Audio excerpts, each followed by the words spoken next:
Dana White is the best dude ever. Yes, take away what he did with his wife. I get it, that's not good. But businessman, Dana White speaks for a nation. I'm going to tell you what he says in a minute. A lot of weird stuff in gambling in Cincinnati with Alabama baseball. Hey, Matt Canada is going to join us. He's the offensive coordinator of the Pittsburgh Steelers, of course.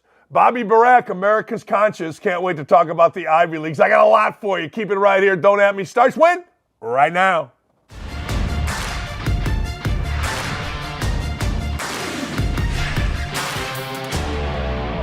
And you know, I'm loving this background. I am absolutely loving this background. Aaron, you're a god. Katie, everybody involved here, you're just godlike. Hey, look, we all want to do this, don't we? In our lives, we all want to do something like this. We all want to run our business the way we want to run it. And by business, I do mean a business, but I also mean our personal business, our love life. Everything about us, we would love to run on our own terms. As you get older, you can kind of do that. I'm feeling that a little bit. The money part, I am not where I can say, F you money. Absolutely not. But you know what? In your head, you're like, life's too short. You don't worry about stuff. Aaron just gave me one of the best compliments ever. He's like, you're always in a good mood. And I really am. There's a song in my freaking heart every day, and it's usually gross. But let's talk about Dana White, shall we? Dana White is at a point in his life where, you know, yes, he does have to worry about sponsors. Yes, of course, Dana White worries about, are people going to show up for my event? Of course he does. You have to. That's human nature. You're a competitor. But Dana White doesn't have to take some ish from anybody he don't want to take no ish from, including sponsors. Dana White apparently told a company to F off. Now, I'm going to get into Peloton and what he did there. But I love the fact that Dana White told the sponsor to F off. But first, let's talk about Peloton. I am a huge Peloton user. I do the 30 or 45-minute boot camp every other day. Now, I'm not there for the girls either because, frankly, they're not my type. I don't have a type other than the woman that's upstairs right now. Now, she'd be my type. Anyway, so Dana White slammed Peloton. He slammed them for pulling ads over an interview of RFK, Robert F. Kennedy Jr., with Theo Von. The company cited brand safety and goes off on a UFC sponsor who has to be removed from social media. So White's got two things going. He's got Peloton, and then he tells a social media sponsor to F off. So let's go to Peloton first, ladies and gentlemen. Peloton. What do they sell? Effing stationary bikes? Peloton sells stationary bikes. And they got a problem with Robert effing Kennedy effing Jr.? F you, Peloton. Who the F are they? Are you effing kidding me? That's what Dana White said to Theo Von after Peloton pulled their ads on Von's podcast over RFK's appearance. See, my man White was on Von's show. They got into a discussion about advertisers. Von told him that because RFK Jr. was on his show, that Peloton got crabby. We're pulling our ads. Pull this, Peloton. Seriously, here, I got something. Pull it. No, really, pull it. But anyway, so look, Dana White, what does he care? I'm guessing Peloton isn't a sponsor of theirs. What does he care about whether or not Peloton sponsors anybody? Screw him. We need more people to stand up. Now, here's the other one. Dana White is awesome, by the way. Dana White said this: I posted a video of Trump on my personal social media. One of our big sponsors called and said, hey, take that down. You know what I said? Go F yourself. Yeah, go F yourself. You vote for whoever you want to vote for, and I'll vote for whoever I want to vote for. That's how this works. I don't even care who you're voting for. It's none of my effing business. F you. Don't even effing call me and tell me who to vote for. See, that's what I think. Why do you care who I vote for? Now, I must say, I'm going to answer my own question. This is the most important election that we've ever had. Our country is falling in the toilet to socialism and communism, and we need to eradicate that. We do. So this might actually be the first election that I literally care who you vote for. My wife and I were discussing this morning, we got to fool our kids. We got to trick our kids into making sure that they don't fall in line with millennials and vote for anything other than getting these guys out of there.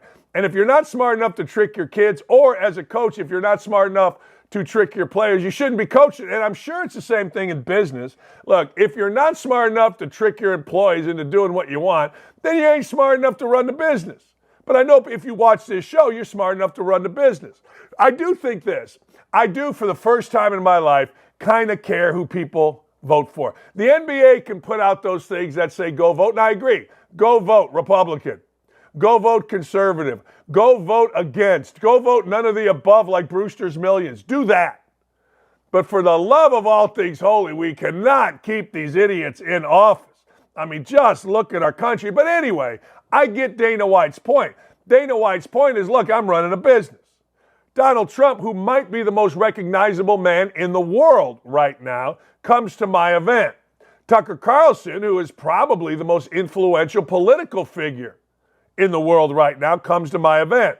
Kid Rock, who is internationally famous for being internationally famous and a great entertainer. And if you don't like Kid Rock, great, but do this. Do yourself a favor. Go to a Kid Rock show. Just go once. It's unbelievable. I've been to two. I went to the Kid Rock show. Listen to this show. It was Kid Rock, Kool and the Gang, and Uncle Kracker in New Jersey, sponsored by Jack Daniels and Harley David Motorcycles, outdoor venue in Jersey. The lovely Lee Ross Dakich took me, and I got to tell you, we had a frickin' blast. I mean, Lee was wearing some heels, and I mean, humana. And even I looked good that day, because you got to imagine the crowd, Harley Davidson, Jack Daniels, the bar was low. I looked good. Anyway, so I digress. If you are a businessman and those guys walk into your event, you're going to take a picture, you're going to post it, you're going to promote it. I don't give a damn. It's the way it is. But hey, look, a sponsor got mad, and I'm really glad that White said no. And I'm going to tell you something else. So many people say to me, I'm done with you. And I'm done. I'm never listening to your show. I'm unfollowing you. And I go, okay, you'll be back. You'll be back. That sponsor, if he left, will be back. And if you're leaving me, you'll be back. Anyway, so now Dana White talks about his life. I'm at the point in my life and my career where I want to be with people that I align with. Absolutely. It's not just about the money. Well, it's about the money because it's a sponsorship deal, but it's not just about the money. I'm not going to take a bigger offer if it's not something that I am aligned with and I don't 100% believe it. Boy, I love that. Respect, yo, Dana White. I'll tell you why. A couple years ago, and this was stupid. Sales guys brought me into a meeting when I was at Emma's, probably about 5-7 years now. It's been a minute. And they wanted me to endorse basically Viagra, erectile dysfunction medicine. And they're like, what would it take? I go, $10,000 a month. They said, okay. I'm like, I am doing that. I'm not doing that because I'm not going to be ED guy. I couldn't do it. I couldn't. And besides, I'm Eastern European. I don't need that stuff. I only advertise what I use.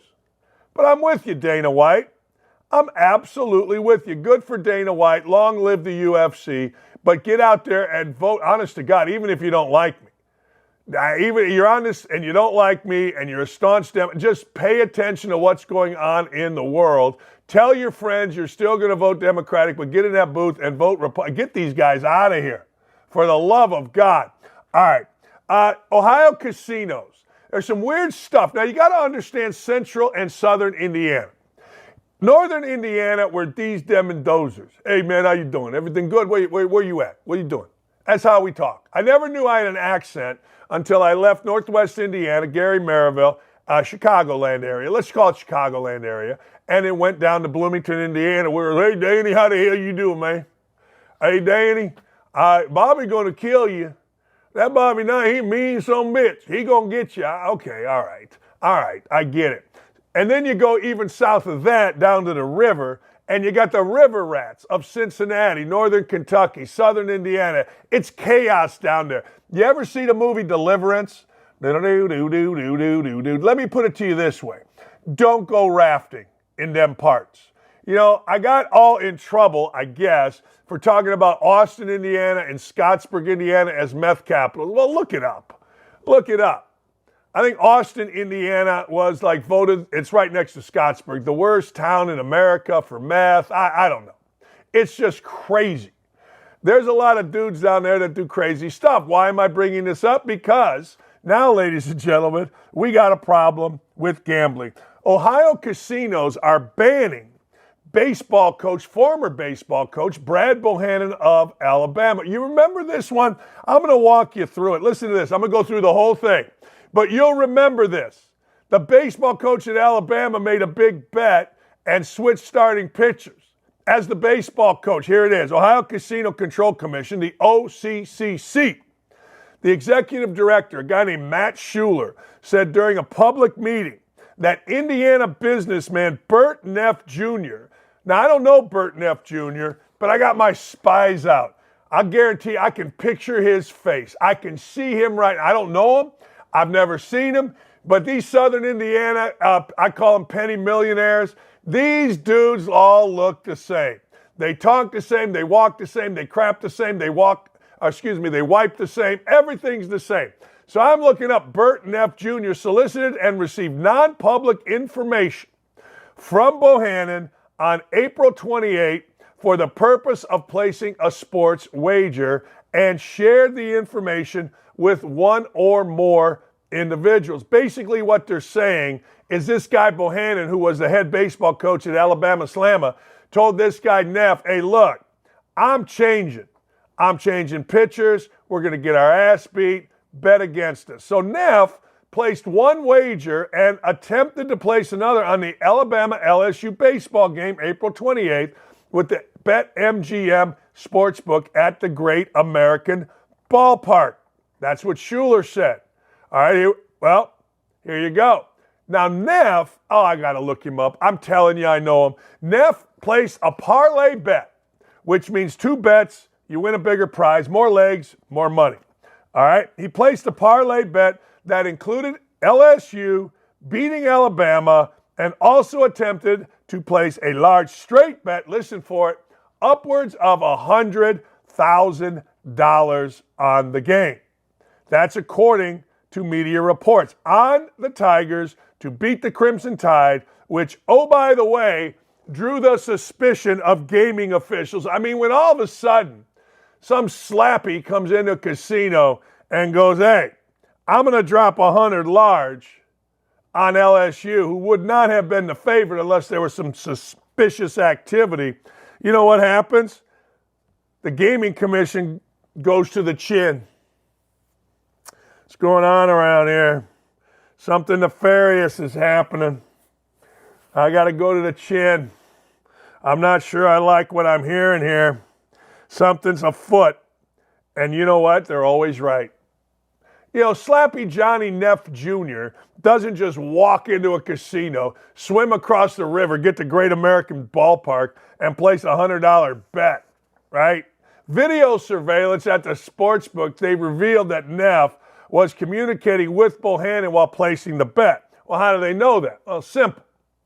Here's what they did. They saw the video, so they knew the guy that placed the bet.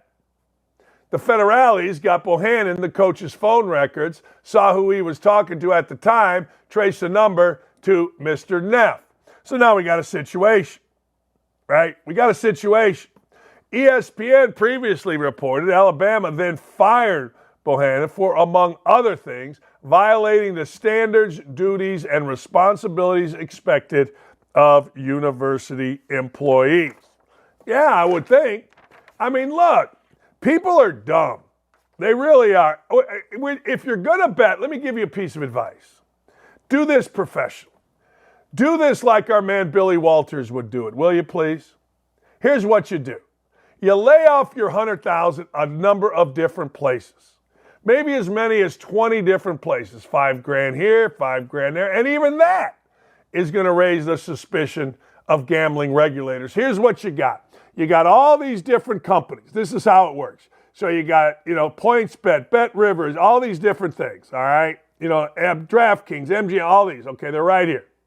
But right here in the hand, let me get this in front of the camera. Right here in the hand that covers all of it is the Gaming Commission.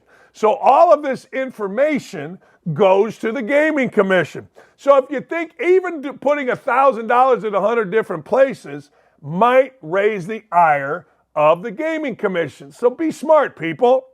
That's all I'm saying. Be smart. How do I know this kind of stuff? Because I pay attention. I love this kind of stuff. I do. I think this kind of stuff is awesome. I think this kind of stuff is the kind of stuff that adult men with penises should pay attention to. You don't have to pay attention to whether or not you're going to tuck it in for the dress as an adult male that you're going to wear because you want to be your real self. No, stop it. Pay attention to real stuff. Yesterday, I'll give you real stuff. You ever play a scotch game in golf? Aaron, I bet you have. You got greenies, pulleys, sandies. You got low ball, low touch. It's like a 7-point game. And usually you play it for $1 a point. We got crazy yesterday and played it for $64 a point. It was me and Phil Sack against Jimmy O'Brien and Tom Fine. And it came down to the last hole. If I had about a 25-footer, I put it right on the lip, all it had to do, and my man Sack did the same thing. T. Fine got up and down, and now it all came down. If Jimmy was going to make his birdie putt, about a 10-footer, a little bit of a slider, missed it by that much. He makes it, we lose $900. He misses it, we only lost like $89. So I got to tell you, that's what real men should be worried about. That kind of action. That's what's fun. It ain't fun to be an adult male and tell your wife, look, I'm going out tonight, and next thing you know, you're putting on a dress, going to some drag show, and trying to be a transgender. That's not fun. Real men with penises do what we did yesterday. And then I spoke at a smoker. And I don't even know what a smoker is. Anyway, all right, the Cleveland Browns. There are certain organizations that this just happens. All right? You know what they call it? Unintended consequences. Unintended consequences are everywhere. Everywhere. You do something, you're like, oh man, wait, that happened because of this? See, what had happened was, that's what you do with unintended consequences. All right. Well, the Cleveland Browns, back in the day, got rid of Joshua Dobbs. Now, fast forward. Joshua Dobbs, well, he's doing pretty good, and the Cleveland Browns are without not only Baker Mayfield, he gone, but Deshaun Watson's out for the rest of the season. It's amazing. Joshua Dobbs is now a national hero. When I think the Titans played him in a playoff game, I'm like, who's Joshua Dobbs? And then the Browns had Joshua Dobbs, and then Arizona had Joshua Dobbs, and now Minnesota's got Joshua Dobbs, and Minnesota's all the rage. But Minnesota's built by Ryan Grigson with toughness, so I'm not surprised. Listen to this. When the Browns traded Dobbs in August, it seemed like a minor move. All right. And it made sense to them. They got a 5th-round pick from the Arizona Cardinals for Dobbs and a 7th-round pick. Why not get a pick upgrade, no matter how minor, for a quarterback they were not going to use? The second page is right. But this is the NFL. You never know what will happen. Deshaun Watson, who has missed 3 full games and most of a 4th earlier this season with a shoulder injury, is going to have season-ending shoulder surgery soon. The Browns, who have a 6-3 record, a favorable schedule, and a good shot at winning the AFC North, now got to turn to rookie DTR, man. Everybody calls this guy DTR. Yeah, my ass. DT this. That guy was no good at UCLA. He was like that guy. Remember Jimmy Clausen that came to Notre Dame? And he did his press conference, his signing date at the Football Hall of Fame, the College Football Hall of Fame. That's where he did it. Stop it, stupid. He came in as the Bamak, big man on campus, didn't do squat. This guy, DTR, didn't do squat at UCLA. Gives me gas. Reports indicate he could be the choice. P.J. Walker or another random quarterback option for the rest of the year. I mean, look, I watched P.J. Walker play the Colts. He is horrible. There's a reason he was a third-string quarterback, but you could have had Joshua Dobbs. Now, hindsight's 20/20. I understand this. You understand this. We all understand this. But I got to tell you, Joshua Dobbs is pretty damn good, and I go to this. How does not only the Browns, but how does Arizona not see this? Like, I get it. Arizona's got Kyler Murray coming back. They don't need, all right. But how is this guy at 6'5", really smart, at least according to Anscape? Anscape says he is the definition of the quarterback is now intelligent. What is this, 1974? What are we talking about? That guy James Harris of the Rams? What? All of a sudden, there's never been a question. I guess there was before I was born, but there isn't even close to a question whether quarterbacks that are black are smart enough at all. Of course they are. What are you guys, idiots? Why are we trying to dig up 1970 issues? I got a headache. Anyway, late round draft pick swaps are the NFL's way of trading a player and making it seem like the team got something back in return. Duh. Yes. That's exactly right. They make it seem like they got something back in return. Look how smart we are. Hey, that punt returner that we got, remember, we traded him for some quarterback named Joshua Dobbs. What? That ain't going to look so good right now. But anyway, so the Browns moving up to a fifth rounder was fine, but was it worth the trouble? In hindsight, not. Dobbs is becoming one of the best stories in the NFL. He was competitive in a bad Cardinals situation and got traded to the Vikings. It's been a big part of 2 wins and keep the Vikings in position for the wild card spot. Now look, here's the deal. All right, here's the deal. They say this for a reason. Always draft a quarterback that you think is good enough. Always. Now, I'm guessing at some point one of the idiots, one of the African-American idiot writers that make everything about race is going to say, well, Cleveland got rid of him because they don't want a black quarterback. And then you're going to say what?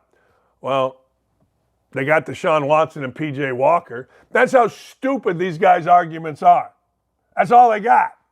So whenever anybody says, hey, look, draft a quarterback if you think he's good enough, I'll give you a story that is 1,000% true. When Ryan Grigson was the general manager of the Colts, and they had the first pick in the draft, they drafted Andrew Luck. Good pick. People argue, well, that was that was Irsay's pick. Yeah, I don't care. They drafted Luck. Great.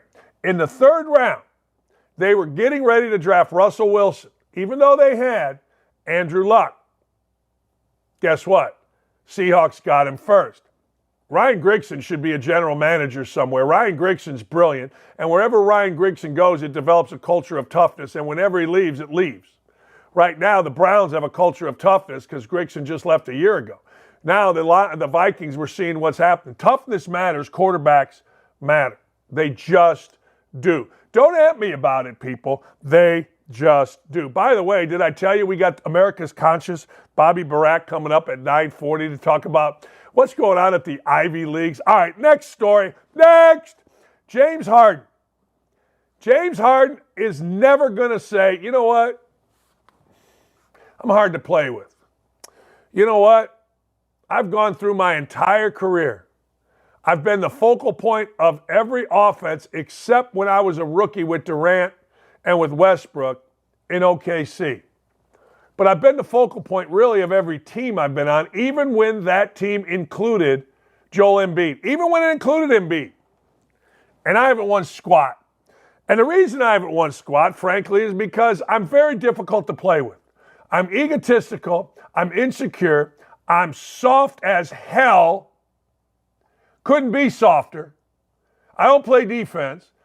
I got guys standing, and we always lose. So now he has taken his act from Brooklyn to Philly, and now, ladies and gentlemen, he's screwing up the Clippers.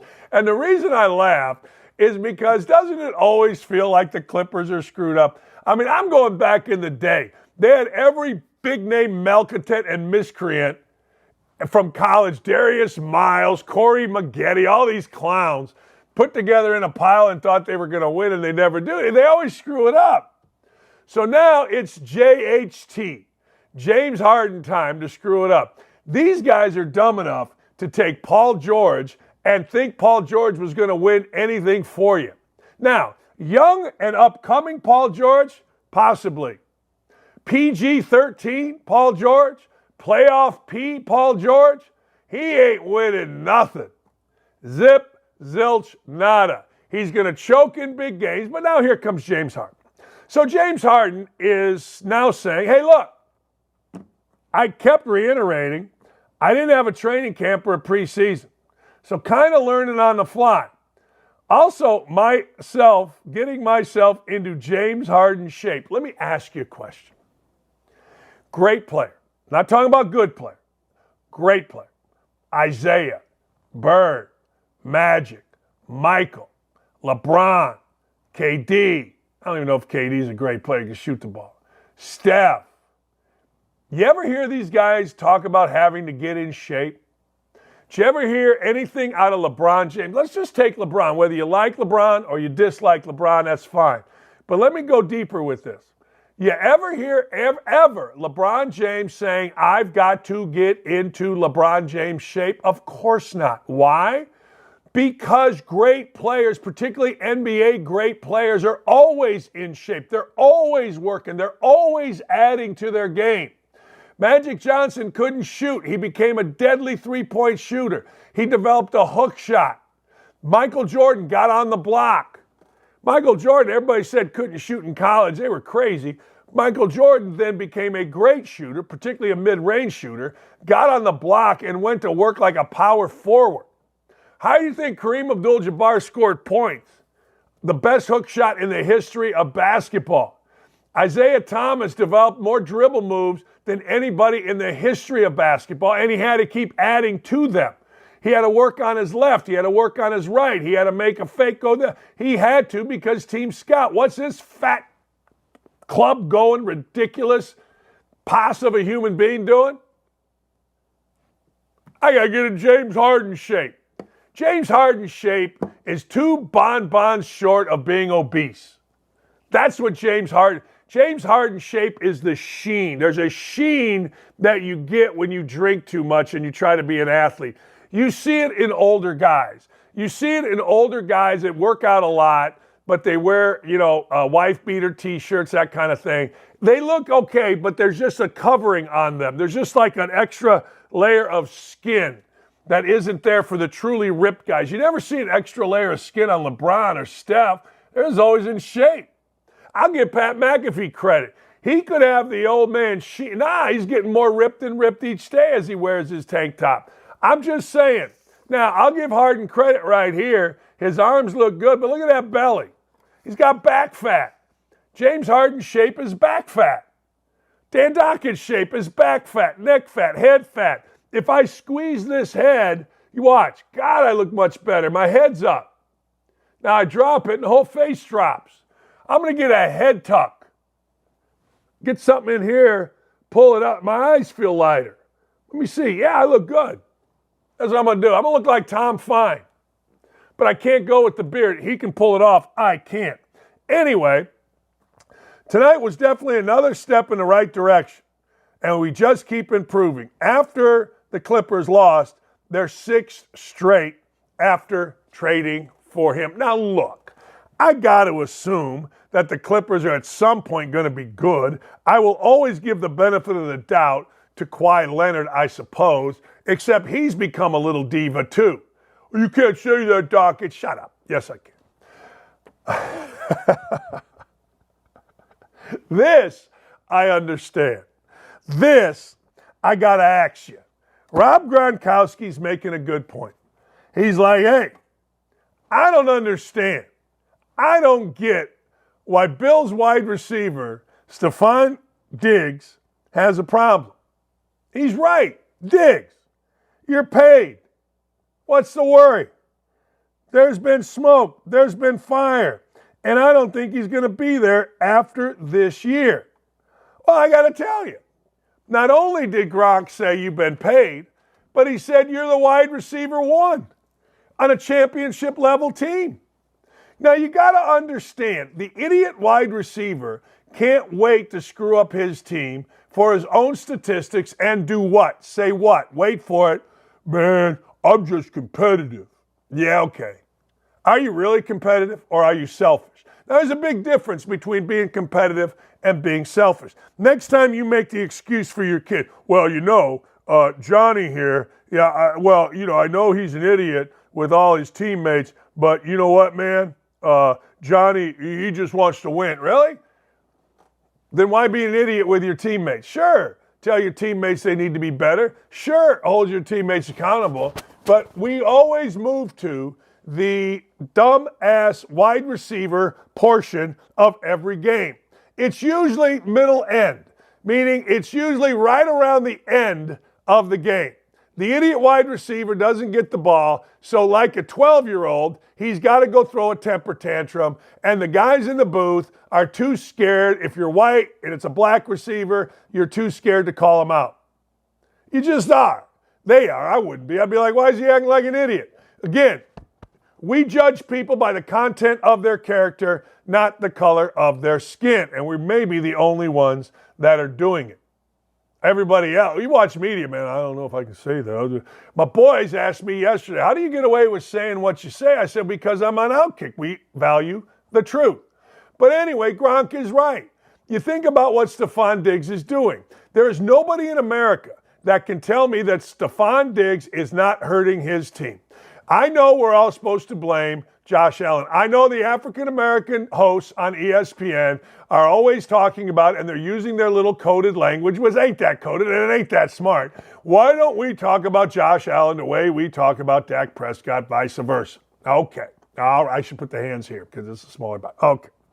That's just coded for saying we talk about the black guy worse and we talk about the white guy. But the truth is, they're just showing their racism. And the truth is, if anybody that ever played a sport had the balls to call this out, they would say, look, one of the most popular guys on the team, probably the biggest mouth guy on the team, is Stefon Diggs. Now, the Buffalo Bills are struggling. Of course, the quarterback has to play better. But as the great Brad Stevens said, this, when I asked him, how did you guys get Butler to go to 2 straight national championship games? His first, well, you know what? We did have 2 pros the first time, including a lottery pick in Haywood. He was right. Then he said everybody in the building was moving in the same direction. Secretaries, janitors, assistant, administrative assistant, the teachers that taught, because in Hinkle Fieldhouse, there are classrooms in there, the baseball coach, the women's basketball coach, all their assistants. Everybody was all in. Now, I want you to go the other way of that. Here's what the Buffalo Bills are. They're nobody in. The coach just made an excuse of the offensive coordinator, and I don't know whether or not it's truly an excuse, but I'm telling you what the players, or some players, are thinking. He's just using him as a scapegoat. Players are smart in the NFL. So that's the coach issue.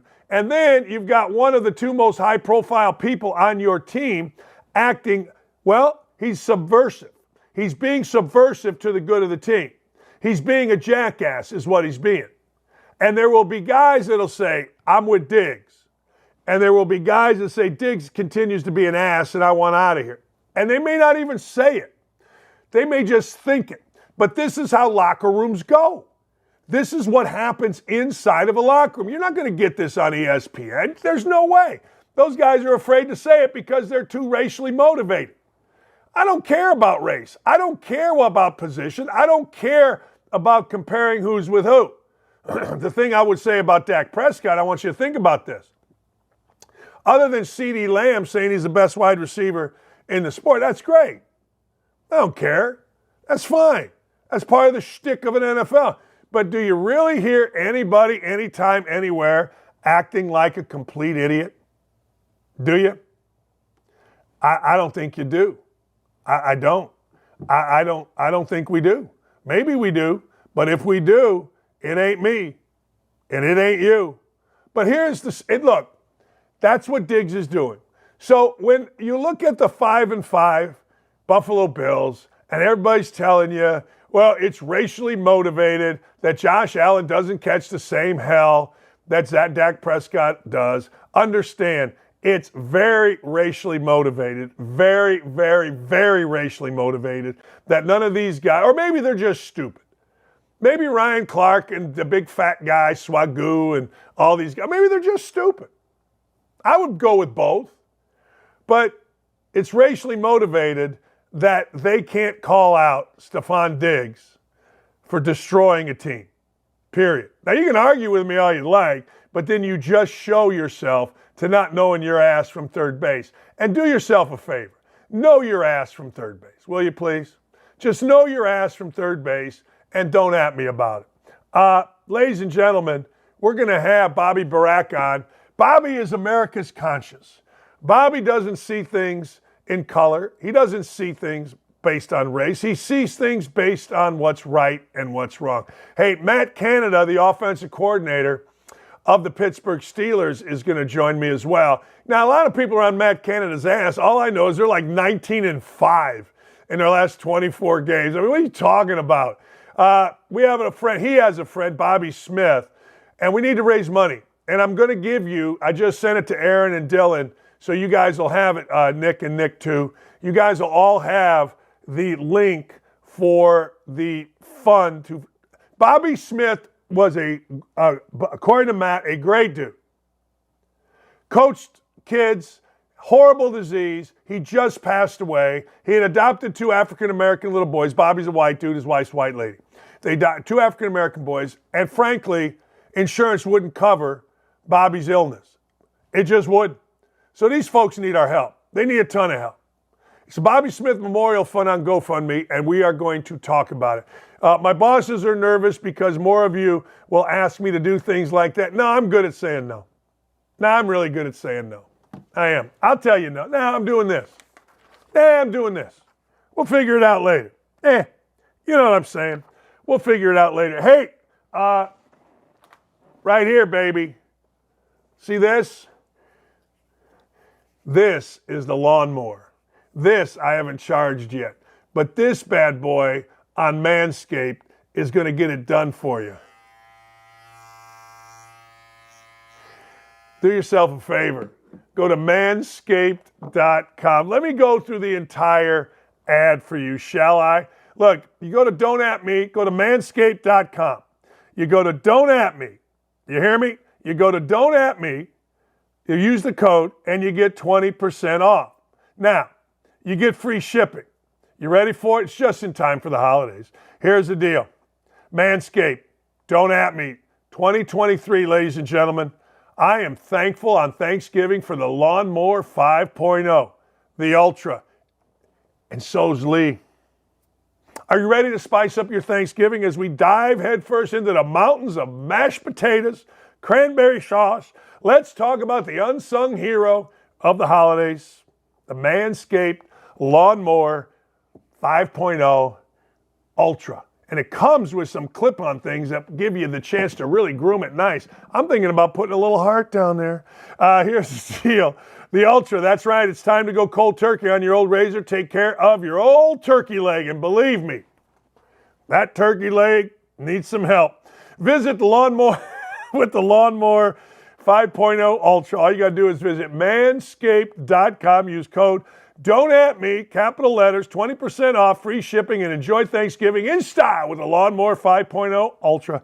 Gobble, gobble, gobble it up, boys. Get 20% off and free shipping with the code Don't At Me. That's 20% off, free shipping, manscaped.com, code Don't At Me. Be thankful this holiday season for the best gift of all from Manscaped. Your balls will thank you, and she'll like it too. We'll be right back with Bobby Burack.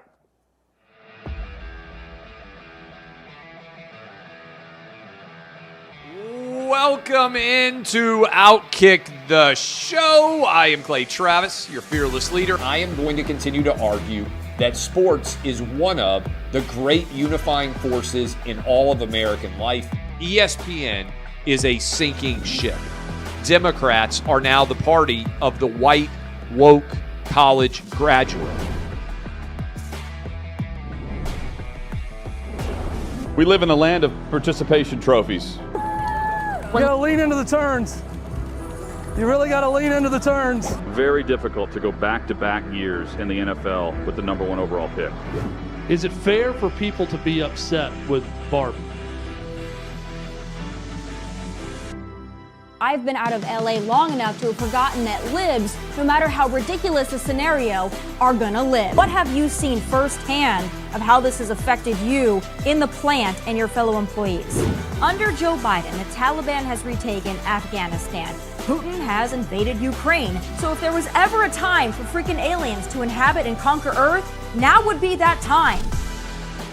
You're born a male, play with males. You're born a female, play with females. Don't at me about it. The American people are being cheated. We, ladies and gentlemen, are being cheated. I made the call to end the Me Too movement, and today I'm going to continue making that case. And that's just a way to further taunt these women, to make them feel less than, to make them realize that this has just become a big joke. And we were able to see you guys on the ground with your signs supporting. That was huge. They were saying, oh, it's only 1 or 2. That's rubbish, and we all know that's rubbish. Once those trans-identifying males were able to succeed, it just encouraged.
Ladies and gentlemen, you know him, you love him, you read him because, well, frankly, he is without bias. He is unafraid. He is America's conscience. The great OutKick writer, Bobby Burack, joins us. Bobby, I was telling my wife today, my stepdaughter is going back to Harvard this weekend. She graduated. She's going back for ring ceremony to get her Ivy League championship ring, and my wife and I had a discussion, and one of the things I brought up was you. I said, you know, Bobby's writes articles, and basically one of the things that he says about the Ivy League is let him keep talking. Let him say the stuff we always knew about these ridiculous places out loud. I think that's a great point. The more they talk, the more we see how idiotic these places are. Yeah, absolutely. And this is where I think conservatives tend to be hypocritical. When Harvard, Cornell, Yale, and all these Ivy League institutions came out essentially for Hamas, you had conservative influencers saying, well, they should be punished. They shouldn't be able to say that. They wouldn't be able to come out against Black Lives Matter. While that's true, that doesn't forward the movement that so many of these conservatives say they're for, which is allowing people to speak. Dan, I've always believed that people with truly destructive thoughts are going to exercise those thoughts anyway. So we might as well let them say them out loud so we know exactly who we're dealing with. Let me put it this way. Harvard has been a pipeline to the cultural elite for decades, almost since its inception. So these students are going to have prominent jobs, whether it be in Washington, the medical field, law, media. Well, to me, it's much better to know that these people are anti-Semitic or terrorist sympathizers than letting them get these jobs and hiding it than eventually exercising those thoughts.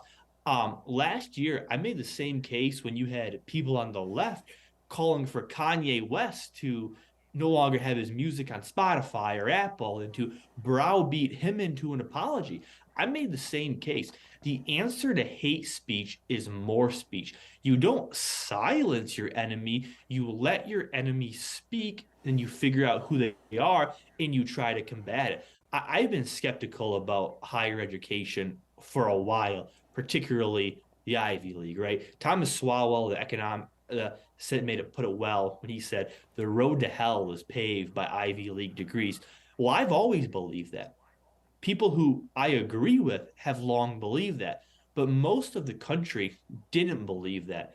Some of them are now starting to believe that while seeing these fancy institutions parade and cheer for Hamas. That wouldn't be the case if these students weren't able to tell us who they are. So as concerning and as disheartening it is to see all these quote unquote smart rich kids support Hamas, it's actually been pretty illuminating for the rest of the country to now understand who they are. It's still what I would say the great unmasking. There's no gray area anymore about what those students are supporting. It's been quite obvious. What do you think the fallout is going to be, if anything? I've seen some donors, major donors, Jewish major donors walk out of their donations to Harvard. I think I saw the same thing with Yale, possibly Cornell. I think there's 3 or 4 of these places. What do you think ultimately will be the fallout? I think it's one of them. You've seen several high-stake Jewish donors pull out because, as we just said, they're now learning what Thomas Sowell warned, that these Jewish donors were subsidizing Jewish hatred camps. The anti-Semitism in the Ivy League is not new. It's been brewing for a while now. It's just now coming to light. So I think a couple of things will happen. One is some Jewish donors and maybe even non-Jewish donors are going to pull out and say, hey, we're not going to help fund that anymore. You've already seen some law firms not want to hand out the same job opportunities to those Ivy League students. But my hope is, and I'm cautiously optimistic, that corporations will look at this and realize just because student X went to Harvard and student B went to, I don't know, Michigan Tech, that doesn't mean the Harvard student is more qualified for this job. Ivy League students are very well educated. That's indisputable. But I don't know necessarily if going there makes you inherently smarter, because as the Wall Street Journal laid out a couple of weeks ago, some high-level recruiters mentioned how Cornell and Harvard graduates often come in the workforce lacking the critical thinking and common sense needed to perform their jobs at a high level because they've been indoctrinated. They've been told that they should view the world a certain way. They tend to want to outsmart the rest of the room. So I hope that these demonstrations are the first step to the Ivy League students no longer getting to jump over all other qualifying job candidates. You know what's interesting? I remember when college campuses were about free speech, not squelch speech. And one of the most sickening things that I've seen in this deal is those Harvard students with blankets surrounding a Jewish kid on campus. And this isn't the first time. I mean, my stepdaughter's older friends told me when Trump won, I mean, you know, a guy would walk around that they knew was a Trump supporter and people threw eggs at him on Harvard's campus. I mean, this isn't a new thing. It's just being exposed. And to your point about business, Bobby, jobs don't happen in a vacuum. Yes, you got to do the job, but you got to get along with the person that you're doing the job with. And many times if you expose that person, you don't want to work with that person who's got anti-Semitic thoughts or racist thoughts, things like that. You don't want to be involved in that. So good for businesses for figuring this out. Yeah, and I think to take a step back, and this hasn't been discussed enough, why do these Ivy League students support Hamas? Why are they sympathizing with terrorists? The short answer that most people have taken is, well, they're just anti-Semitic, kind of. It's a little bit deeper than that. In that Wall Street Journal article that I cited had interviewed people, and there was a pretty clear consensus. They're taught in these fancy institutions that you need to put everybody into two buckets: oppressors and the oppressed. In this case, colonized or colonizers. They're led to believe the Jewish people stole the land and they ought to pay for it. So you translate that, well, what do they think about America, right? What do they think about us? The people who ancestors also technically stole land. Do they believe that that they should face the same repercussions? This was quite concerning. But I think it's a little bit deeper than just anti-Semitism as much as it is these professors, these student bodies ingratiate into them this thought that everybody is either privileged or a victim. And in this case, they're led to believe that the Jews are the privileged group, and thus they're the ones who deserve to bear some consequences. It's a very dangerous thought, and you see it all over. If you read the New York Times or USA Today or turn on MSNBC, they view society through those same lens. We saw that during the riots in 2020. They're like, well, this group has been oppressed. This group has led to oppression. So now we need to bring the country together by faulting that other group. That's not the way the world works. You should not have to bear the consequences because of what people who look like you, who you never met, did. And that's the deeper meaning behind these Ivy League schools. They're led to believe, or I say in my column, program to view the world through identity, not individuality. Very well said and very true. Bobby, we see the kind of gang-up mentality based on race in football as well, right? I mean, we see it's the big bad white quarterback of the Buffalo Bills. Look how he is talked about relative to Dak Prescott. I say, look, when you got a wide receiver like Stefon Diggs, who every single day is acting like an idiot, and his brother acts like an idiot, it might be a little deeper than just a big bad white quarterback. What say you on the big bad white quarterback? Yeah, it's Josh Allen, and I've made this case a few times, and it keeps on happening. So Josh Allen had a bad game Monday night. I don't think it was as bad as everybody said. The first interception wasn't his fault. The second one, he was trying to get him down the field. Whatever. He made some mistakes. But right away, the sports media jumps in and says, what about Dak Prescott? What about Lamar Jackson? What about Jalen Hurts? Why is Josh Allen getting a pass over those black quarterbacks? Well, first of all, he's not. You turn on the TV, you read articles, he's being criticized more than any quarterback. And I do call him the big bad white quarterback because our friend Bomani Jones, your former colleague, Dan, he uploaded a video last year, and he's continuing to say it, that the only reason the media and fans compare Josh Allen or Joe Burrow to Patrick Mahomes is because they want a white quarterback, not a black quarterback, to be the face of the NFL. Well, that's factually incorrect. How do we know? Because this has happened all throughout sports. we always want to create the next rivalry, the next Magic Bird, the next Tom Brady, Peyton Manning. The common denominator here is not race. If you remember, people originally compared Deshaun Watson to Patrick Mahomes, Lamar Jackson to Patrick Mahomes. We're about 2 weeks away from somebody saying CJ Stroud is better than Patrick Mahomes. Because Mahomes is the best quarterback in the NFL, we're always trying to find his Peyton Manning. But race has nothing to do with it because it happens across the board. Right now, you're seeing it in the NBA. Nikola Jokic is, quite frankly, the best basketball player in the world. But you have people like Kendrick Perkins saying, well, I think Anthony Edwards is better than Jokic. So using Bomani's logic, are we allowed to say that the media is just pushing Anthony Edwards over Jokic because they prefer a black face of the NBA? I mean, using his standards, we'd be allowed to say that. It's all a complete lie. It's hypocritical, and it's race baiting. These people on TV and now doing podcasts, their only ticket to relevancy is by racializing nearly every story in sports.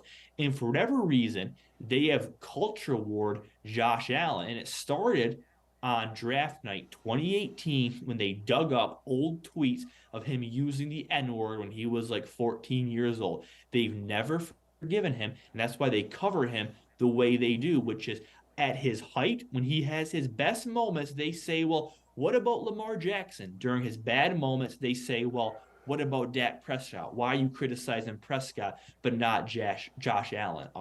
I conclude that piece by saying Josh Allen overcoming his casting as the big bad white quarterback is more of a challenge than him eventually undoing some of his interceptions, because he's been cast in that role. And as of now, it seems pretty permanent. Yeah, it does. You know, I always call it the wrong side of the media. And he got on the wrong, he was on the right side for a while. Now he's on the wrong side. But here's my thing with sports, and this drives me nuts. I don't care what sport it is. When the next group of players come up, they're going to be compared to the best. That's just the way it is. LeBron is compared to Jordan. It's just, you know, Jordan was compared to Bird, and it's just the way it is. So all that stuff is just such garbage. It shows how stupid and racist these analysts are, period.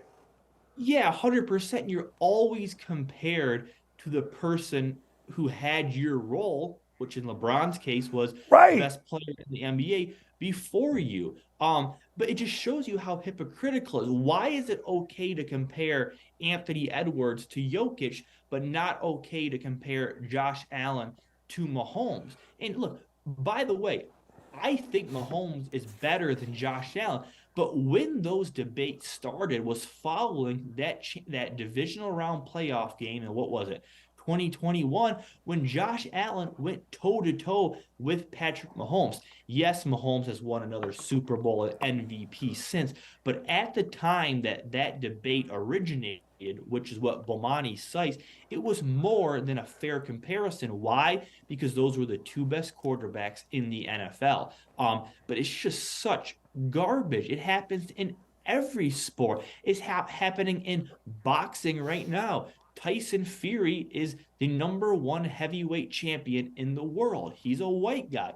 Why is it okay for the boxing media to say, well, we think that this black fighter, Anthony Joshua or Deontay Wilder, is better? I have no problem with them saying that because it's a fair discussion, but you can't do it the other way around, which just demonstrates how inconsistent the entire sports conversation has become. I find it distasteful and just frustrating to any sports fan because they just want to hear about quarterbacks, not this identity politics that's just been injected all throughout the discourse.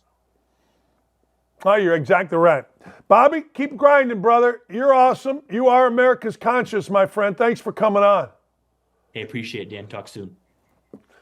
That's the great Bobby Burack, America's conscience. He is, because he tells you what it is. He does not mince words. He's smarter than anybody. Like, he's the one guy that can come into a room and be smarter than anyone else. Hey, my friend Matt Canada is catching a lot of hell from you people in Pittsburgh. Good for you. All Matt does is coach teams that win. A lot of noise around him, but you know what they do? They just simply win. But Matt's a bigger winner in life, and we're going to talk about a friend of his, Bobby Smith, and we're going to try to raise some money. I'm going to ask you, I don't care if it's $1 or $1,000, if you could dig deep, I'm going to give you the link to donate to a family going through the worst of times when we come back. Matt Canada next. It's spooky season, and in 2023, for some, they're most afraid of getting canceled for a costume. So have snowflakes ruined Halloween and sucked all the fun out of it, or can we bury cancel culture for good? So my question is there a costume that maybe you wore in high school that you can't get away with now because of cancel culture? Like you'd be canceled because you wore it? I'm not afraid of being canceled. I can only cancel myself. So I'm here asking, is there anything that you dressed up in the past as that you'd get canceled for now? Yes, definitely. Do you think cancel culture is kind of taking the fun out of Halloween a little bit? Yes, a little bit. People's costumes are lame and boring now? Yeah, a little bit. Well, for me personally, not as much, but I know that my mom told me that back when she was in elementary school in the 70s, she dressed up as someone from like Japan or something and really overdid the facial expression or something. And so now that wouldn't fly as much today, I guess, but yeah. Cancel culture meets Halloween. Has it ruined the fun? Are people's costumes just like too boring now? I think so. I agree with that. Everybody's too soft and sensitive about it. So I do think so to some degrey, right? I think that like it was a lot cooler when you dressed up like a Native American. Like people wouldn't get mad at you. I was actually a pimp when I was 16. I was looking at a priest outfit and I was like, no, I don't know if I can really be a priest. Someone's gonna complain. Yeah. Donald Trump costume. That's offensive? Yeah, automatic fight. Automatically. Even if you're a Donald Trump supporter, like you look like Donald Trump, you might catch one. But I like Donald Trump. We love you. I love Travis. Clay Travis, yay! So what are some overrated costumes that you've been seeing this year? Oh, Taylor Swift, Kelsey. Too much? Yeah, way too much. Yeah, you've overdone it. Come on. What are you dressing as? Travis Kelsey.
Ladies and gentlemen, I'm going to thank you first off. You've made this the fastest growing show on television, even though it's streaming, but I guess it's the fastest growing show in the morning on YouTube, and I guess that's a big deal. So I thank you, but I'm also going to ask you right now to help. And that if you know any of our shows that we did for 14 years in Indianapolis or that we do occasionally on Sirius and certainly here every day, you know that we get involved in projects and things that we love. And Matt Canada is the offensive coordinator of Pittsburgh Steelers.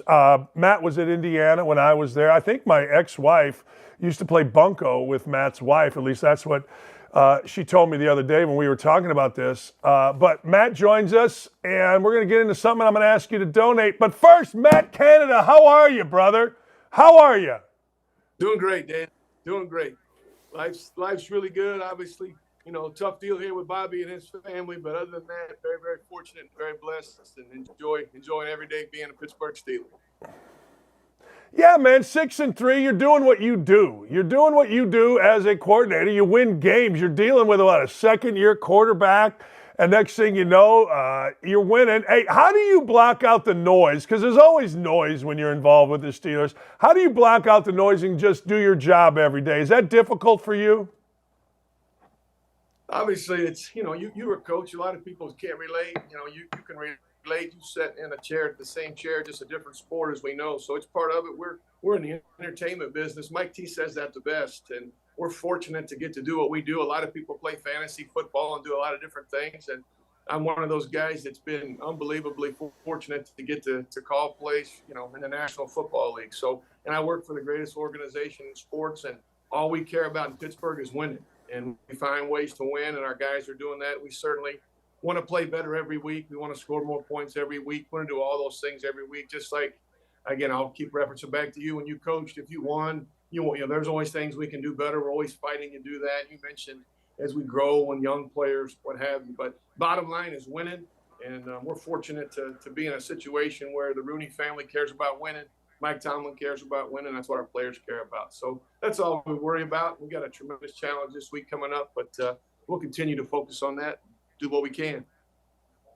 Hey, Bobby, I've talked about this numerous times on this show. There are some organizations in the NFL. Detroit's one of them. Now, they're doing better, and obviously Dan Campbell, but there are some organizations that just simply over the years don't win, and there are some organizations, very few actually, like the Pittsburgh Steelers. You mentioned the Rooneys. What's the vibe? Like, what? You've been a lot of different places, man. What makes the Steelers just different, and what makes the Rooney family set the culture so different from most? I just think it's that. It's about winning. It's a family organization. It's a family situation. They care about their players. They care about, how we do things. And Mike T does a great job every single week of focusing on the next game. And that certainly comes from the top down with Mr. Rooney and through Omar in the front office. And I think it's just, obviously it's been here for a long, long time. And I can't speak to all the history of it. But as you mentioned, throughout time and what they've done, the history of this organization, there's a credit to the family, a credit to Mr. Rooney and, Ambassador Rooney before him and the chief before him on what they've built with the organization. And obviously huge credit to Mike T and the way he does it. So I just, again, fortunate to be part of it. Finding ways to win is what they do.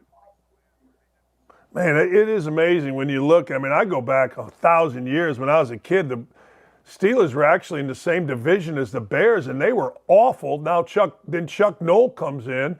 Now Bill Cowher comes in. Now your guy. I mean, it's unbelievable. How few coaches they've had. Mike Tomlin's doing a great job. It's just fascinating to me as a former coach how that whole organization runs, Matt. It's just. I think it's awesome. I just do. I just think it's awesome. So there you go. Anyway, I completely agree. And by the way, I recruited Ben Roethlisberger to play basketball at Bowling Green when he was at Findlay, Ohio. I watched him for 5 minutes at my team camp, and I'm like, hold on, get him in here. That dude's a leader at 6'6". I want him on my team.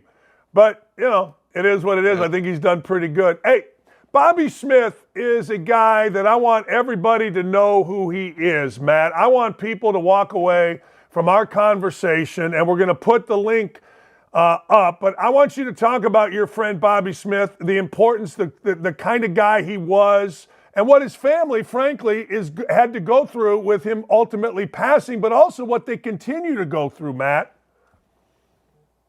Yeah, I went to high school with Bobby, known Bobby for 40 years, and was a tremendous guy. Bobby, you talk about the height. Bobby was 6'7", Division I basketball player, went to Valdosta State to play hoops, and, a great guy. And athletics, part of your life, part of a lot of our lives, certainly was the case with Bobby. On June 12th, 1992, Bobby was in a tragic car accident, flipped a car, probably shouldn't have made it, but he did, was paralyzed at that point, and for the last, 31 years has been in a wheelchair. And everybody, we all deal with tragedy. We all deal with loss. We deal with those things as you look at it. And when you look at Bobby and kind of that process when that occurred, he was 22, whatever years old at the time. We were all young. His parents, starting with them, just the unbelievable support they gave Bobby and his brothers and his sister there, getting him through it and kind of working Bobby from. And I think, we're really, really good friends, but I can't relate. People say, I know how you feel. Nobody knows how Bobby felt through that. But through that time, he kind of found his way back, found his way to to get back going. This was the hand he was dealt. Got involved with the Indianapolis Racer organization, a wheelchair basketball team, and his best friend Audie Kemp played on that team. And I think that really kind of catapulted Bobby. He kind of got back to doing what he did. They traveled. It was a team sponsored by the Indiana Pacers, and he did that for about 12 years. And I think that really kind of got him back to doing things that he did. He was still the same guy, but I don't think anybody can, he's 6'7", he's 260 pounds. I mean, getting out of a chair, moving around, places you can go. You talked about Bloomington. The only bar we could go to in Bloomington when he came back was Nick's, because we sat on the ground floor, went out in the alley to go to the bathroom, and that was how it was. And that was life in the 90s for that and what Bobby did. But through that time, Bobby found ways to be positive and to be upbeat about it. The greatest change in Bobby was his wife. Married her 11 years ago, met her before that, obviously, Melissa. When he did that, and then they adopted Jackson, and following up, adopted Dalton, Bobby became an unbelievable father, unbelievable husband. And I've said this to, multiple friends. Over the last 2 months, it wouldn't be true, because the last 2 months, Bobby was fighting his ass off and things were tough. But prior to that, I don't think there's a time I ever talked to Bobby when he didn't talk about how awesome Melissa was, how lucky he was to be married to her, how hot she was, and all this. It wasn't like I'm calling Melissa and telling her. He really just believed and was so thankful. And only thing coupled by that was talking about those boys. And Bobby was so proud of those boys and the challenges they had in school or sports or whatever. But it was always just, man, this is great. Man, this is great. So what Bobby did as those boys grew up, Melissa obviously worked. Bobby always loved pictures. He starts taking pictures to make money. He's taking pictures of teams and doing all these things. And through the last week, that's been really crappy for all of us with Bob being gone. You see all these posts of just the lives he changed doing that. But as the boys got older, the next big thing he did, he started coaching youth sports, started coaching the boys in basketball, helping in soccer and doing those things. And on beyond that, he just started coaching other people's kids. And Dan, you can relate to that. There are not a lot of good youth coaches out there. The time it takes and all those deals. You got a guy who's finding his way to get in a chair, go to a game, be at his kids' games, be at somebody else's games. And it just, the whole thing that people need to understand is we all have life and struggles and this and that. And Bobby was just so thankful and just fighting his ass off to be there for those boys, and so proud of that. You talk about the challenges with Bobby's situation. Life insurance companies aren't running around giving Bobby money, right? That's just a fact. It's the world we live in. We can not on here to debate anything about that, but that's the situation. So Bobby's got medical bills and this and that, and all Bobby cared about, and probably, this thing turned bad here a couple of weeks ago, but the only focus Bobby wanted was, hey, man, talking to me and his family and obviously Audie and other good friends, was, we got to take care of my boys. My boys are going to college. I want to fund for that. That's what we got to do. And I look at that as, I can't really see a better example of somebody on earth who has done all the things you're supposed to do. Be a great dad, a great husband, give back to his community. And we all get asked for money, and life is tough for a lot of people. And I'm certainly not minimizing that. But if anybody's out there that's got an opportunity to do that, corporations, the Indiana Pacers, obviously he was part of your organization through that.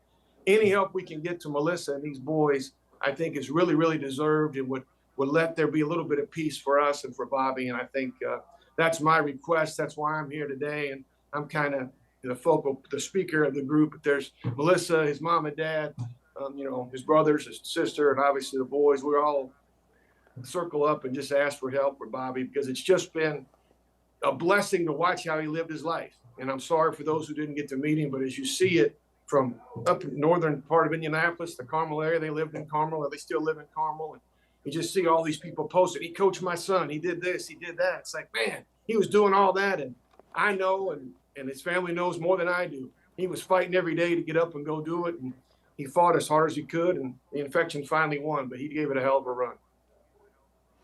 Yeah, Bobby passed away last week, right? I remember when you sent me a text that, you sent me a text that things weren't going well, and then last week. Go ahead, Matt.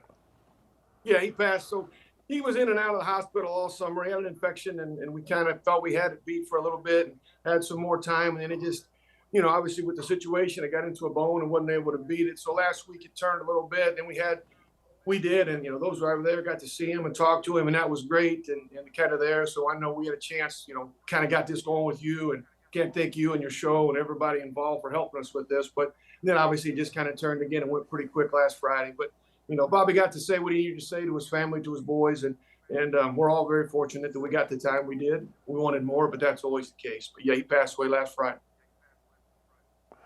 We're going to put this link out to help Bobby. It's the Bobby Smith Memorial Fund at givebutter.com. And where the money is going, and I would ask if look, when I give something, I always ask, where's the money going? The money's going to support Bobby's wife, Melissa, and the kids, because frankly, as Matt just said, insurance didn't cover nothing. And you know what? You got good people that went out of their way to help, overcame obstacles. This is a perfect family to help. Hey, Matt, let me go back to something. When Bobby was through this, and I think you mentioned this, my guess is when you talked to him, he probably made you better. That's how it always kind of is with people, right? Right? That's kind of the way the world works. No doubt. Now, I'm not in. I appreciate the start when we're talking, but I want to just talk about Bobby. But obviously, I got a job that people talk about, and that's what it is. When you go through it week to week, you can again continue to reference back as a coach. You got your 4 or 5 people that win, lose, or draw call you after a game when you talk to after a game. That's what Bobby was, and certainly even through this fall, he was worried about this or that or what's going on or how this happened or what's going to go on in this game, and checking on my kids and my family and just doing what he did. He actually, at one point got into my ass a little bit and told me that was enough. I kept asking him, how you feeling? What's going on? This was probably back in September. He's like, I'd really prefer you not ask me anymore about how I'm feeling. I want to talk about normal stuff. So we worked hard to do that. And I know I'm not, again, I'm the one here talking, but, audience, family, everybody else had the same experience. He was worried about your family, about your kids, about your wife, your parents, and trying to do those things to take the focus off of him. And it's just an amazing thing. And I just think it's such a unique thing in our world today when everybody's so focused on themselves and doing the things they do to bring attention to themselves. And here's a guy that's all he really should have done. He should have just sat there and said, man, this is horrible. Everybody should feel sorry for me. And he wouldn't let you do that, didn't want you to do that. And I know the boys are going to, they're going to benefit from that throughout their life. They watch their dad, they watch their mom go through life and work and do all the things. Like I said, him taking pictures probably doesn't sound like a lot. And if you've not dealt with somebody in this situation, you wouldn't think about it, but I want everybody to think about that. Bobby decided, hey, I'm good with cameras. This is what I know how to do. He's going and taking senior pictures, doing these things in a wheelchair, right? He's got to have somebody help hold the lighting and those things. But as we all know, some mom wants their daughter's picture taken down by a creek at the perfect scene.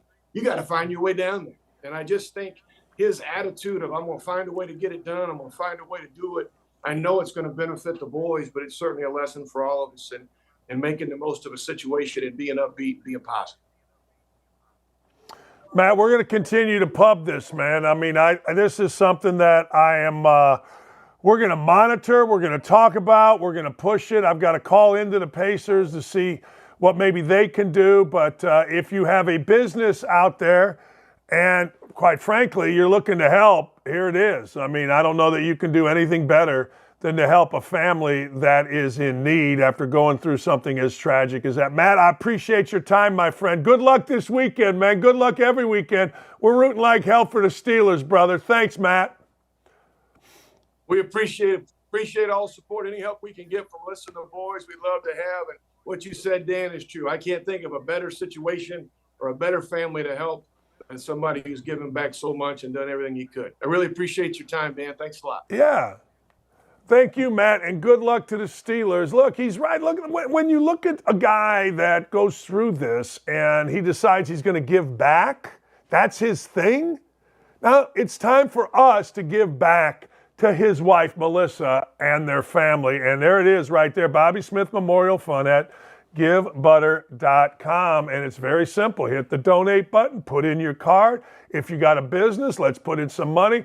Let's make this huge. Seriously, let's make this huge. And that's who we are. That's what we did for 14 years on Emma's. You know, we always had something. We're always going to be involved in this. I said to my bosses, when you hire me, this is what you hire. You know, you may get some bad articles in the Indy Star, but this is what you hire. okay?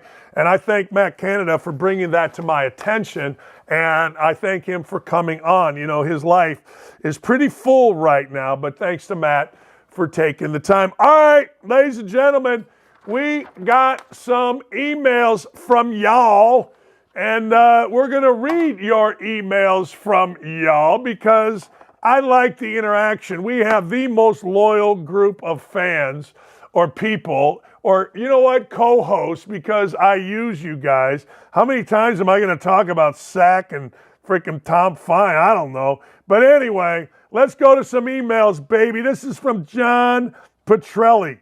John Petrelli says, Dan, watch the game on YouTube.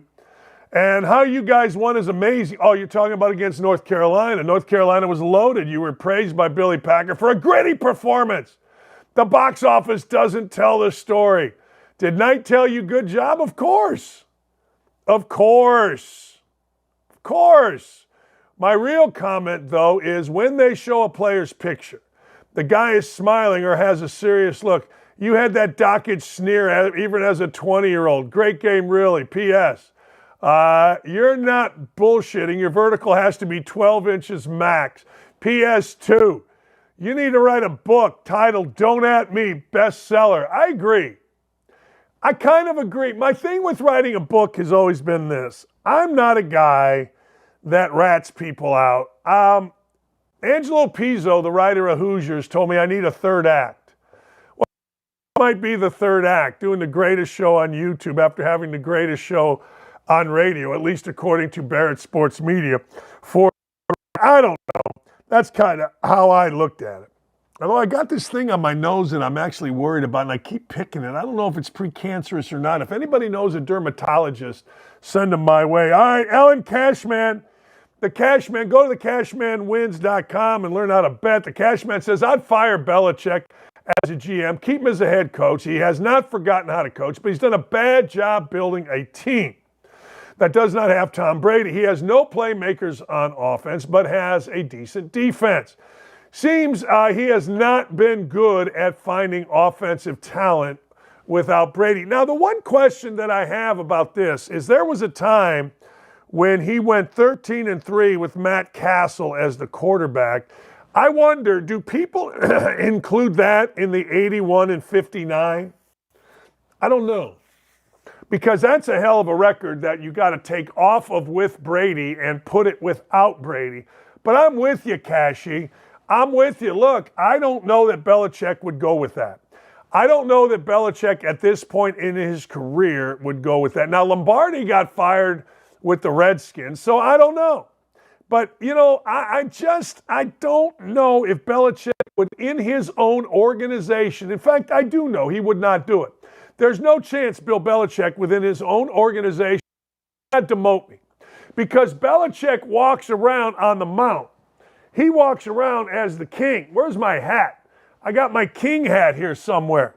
He walks around as the HMFIC, Belichick does. And now all of a sudden to be seen in their football building as a guy that's been demoted, I don't know. I do. I don't. Hey, Dan, I was really happy to see that you had Kermit Washington on your show. I'd read Feinstein's book, The Punch, a long time ago and still remember Kermit's assessment.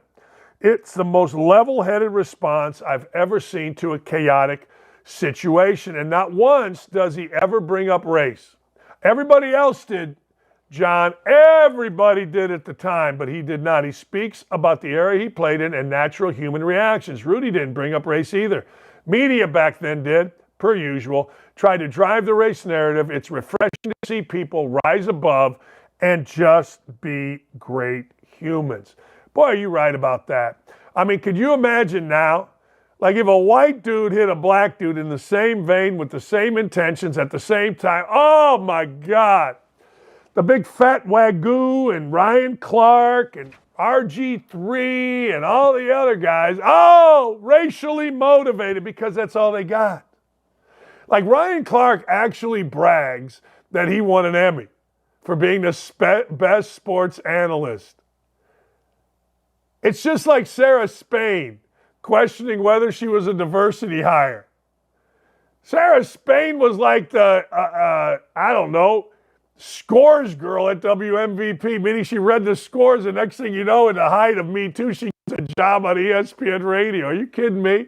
And if Ryan Clark thinks he's the best sports analyst, good for him. He should think that.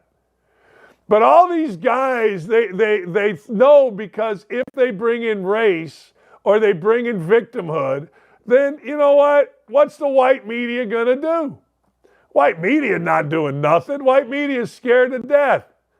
Now look, those of us that don't view people other than by the content of their character, not the color of their skin, we live free. It's got to be exhausting to be these guys. It's got to be harrowing to wake up every day and know you're full of crap. Because these aren't stupid people, but not at all. RG3's really bright. I think Ryan Clark's really bright. I think the big swagoo is an idiot, but hey, he's probably really bright. I think Jeff Saturday's a clown, but hey, it's got to be hard to wake up every day, see something in sports, and turn it into a racial issue when you know in your heart it has nothing to do with race. That's hard. I always said having an affair on my wife would be hard. Like, who wants that? Being a tax cheat would be hard. Being in the mob and worrying every day to get whacked would be hard. That would be exhausting. Having your head on a swivel all the time.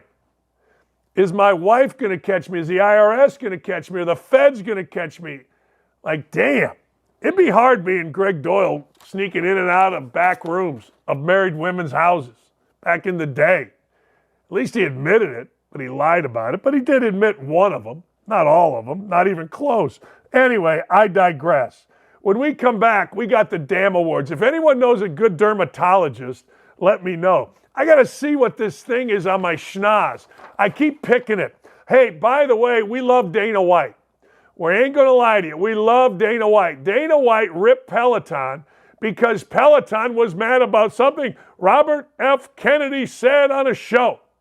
Peloton got all mad. And there you can see 929-687-3941 or outkick.dakich@gmail.com.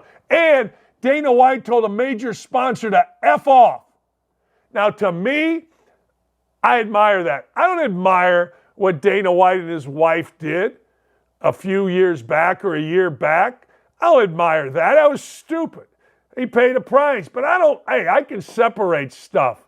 And telling a sponsor that's mad at you because you had a Donald Trump picture along with Kid Rock and Tucker Carlson on your social media and demands that you take it down, screw you.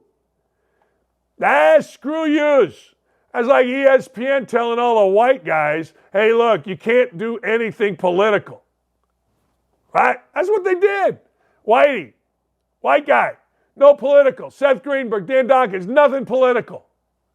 Hey, Jalen, you go do you, baby. Man, the world we live in, and I love it. All right, we'll be right back. I got the damn awards, the damn awards, the damn awards. Don't at me, awards next. It's been nearly 8 months, but at last, the manifesto belonging to the trans shooter, the one who shot up Covenant Christian School right here in Nashville and murdered 6 innocent Christians, including 3 children, was reportedly leaked earlier this week. Here's a refresher. 28-year-old transgender Aubrey Hale infiltrated the Covenant School on March 27th on a quest to slaughter innocent Christians. Her rampage came to an end after brave Metro Nashville officers took her down. We knew shortly after the massacre occurred that several journals belonging to the shooter were uncovered, but authorities and even lawsuits went to great lengths to keep them from the public. Why, you ask? Well, the contents, of course. So let's get into that content. The long-awaited and long-buried snippets from that manifesto expose a motivation and driving force behind the slaughter that is even darker than we've speculated. At least the pages that are now public, which so far no one has denied, are authentic. The scribbles titled Death Day discuss the trans shooter's desire to kill white people with white privileges. The shooter also gloats about being ready to kill and ready to die doing it. And those are just the parts I can read aloud to you on this platform. Let's be clear.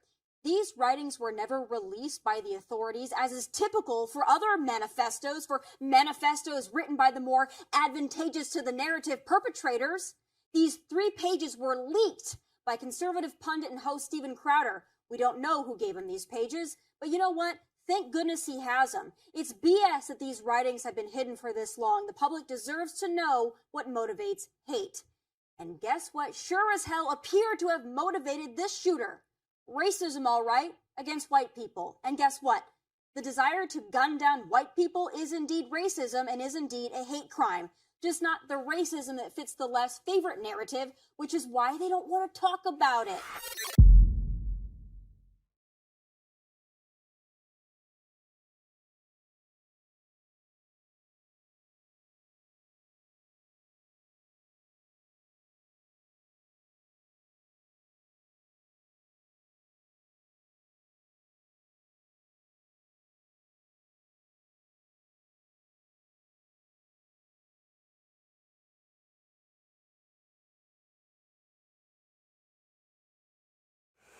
Hey, as always, thank you all for being here. You know, it is Thursday, which means the Don't At Me Awards. Now, what we like to do with these awards is reward greatness, discuss folks that maybe struggled during the course of the week, and, you know, celebrate the wonders that is the sport that we love, and that is all sports. So, Don't At Me Awards, a.k.a., let me find them here so I have them. The damn awards. Stud of the week. Stud of the week, Caitlin Clark, Iowa basketball. You know, she dropped 44. She had a triple-double. I mean, that's her week. But the fact of the matter is, and I think this is true, women's basketball is very difficult to watch. I mean, I saw the National Player of the Year, Angel Reese, try to make a breakaway layup, and I felt bad for her. I did.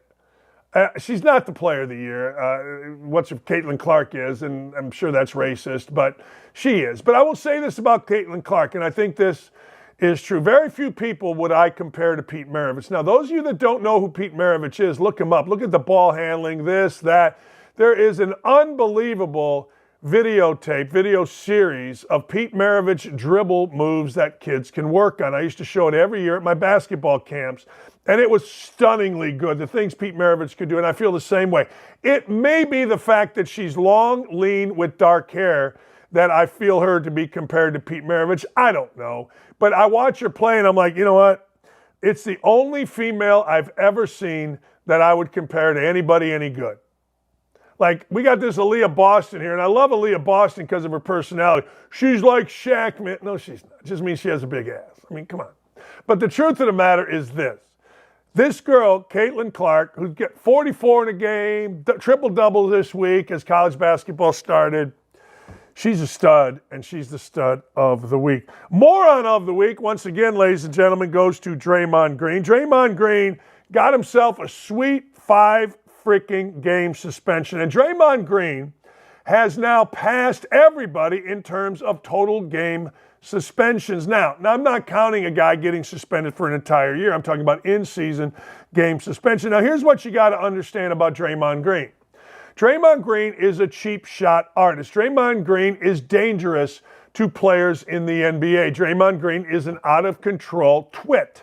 That's right. I said it. I meant it. He is completely out of control. And frankly, I know that the nutsack on Adam Silver is about that big. I mean, I know there is nothing in there but little BBs. But the fact of the matter is he needs to step up along with the owners and management of the Golden State Warriors and get Draymond Green under control. I don't care how you want to paint this. All you got to do is watch. The intentions there are bad. Draymond Green has become a complete punk. Yes, he's a good basketball player, a facilitator, but if he were not on Golden State, no one would know who he is. And he is enabled by the worst among us, that being Steve Kerr. Yes, I know Steve Kerr's dad got killed in overseas. Yes, I know. I don't care. I do care. That's terrible. But here's the deal. Steve Kerr, if you watch the replay, Rudy has his hands on Clay's neck, and that's why Draymond went after Rudy. Well, I don't need a lecture from Steve Kerr. I honestly don't. I don't need a lecture from Steve Kerr. I don't need a lecture from that whining, sniveling Adrian Wojnarowski. I don't need any of it from anywhere. I feel like the NBA was unbelievably lenient. I feel that Draymond Green is going to hurt somebody because he is a cheap shot guy. His shot to Jordan Poole was a cheap shot. Nowhere, no how did Poole expect Draymond Green to come with haymakers. And then he acted like a punk. He does. He just acted like a punk. Draymond Green got suspended 5 games. It is the second longest in-season game for an in-game incident. Whatever the hell Ron Artest calls himself now, Meta Sandiford Artest, 7 games, Green 5 games, Brandon Ingram, Andrew Bynum 4, Charlie Villanueva 4, whatever. The genius is out there. Draymond Green forgave Rudy Gobert for starting COVID. All right.